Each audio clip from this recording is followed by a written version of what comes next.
ሄሉዬ የኔ ቆንጆ የኔ አበባ ማለት ነው። እንግዲህ እንደዚህ ፏፈሽ ብላ ድምቅ ብላ መታደናለች ማለት ነው። እና ድምቅ ምቅ አድርገዋለች ቲክቶኩን በውበቷ ማለት ነው። የኔ ውድ ከናትዬ ጋር ታረቂ፣ እንደምትወጁ እንደምታፈቅሪው ተናግረሻል በአሙ ቻናል ማለት ነው። እና ስለዚህ እኛም እንወድሻለን፣ እንወዳችኋለሁ ሁላችሁንም ብላለች። እና እኛም እንወድሻለን፣ እናከብርሻለን የኔ ውድ እህት፣ የኛ አስተዋይ፣ የኛ ትልቅ ሰው ማለት ነው። ሄሉዬ ትልቅ ሰው ናት። እውነት ለመናገር በልጅነቷ አዋቂ የሆነች ብልህ ልጅ ናት፣ ብስል የበሰለች ማለት ነው። ሰምታችኋል።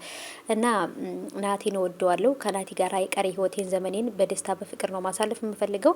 ግን እኛ እንድንጣላ የምትፈልጉ ሰዎች ካላችሁ ፈጣሪ ልቦናውን ይስጣችሁ። መቼም ያ ነገር አይሳካላችሁም ብላችኋለኝ። እና አዎ እንዳታሳኪላቸው።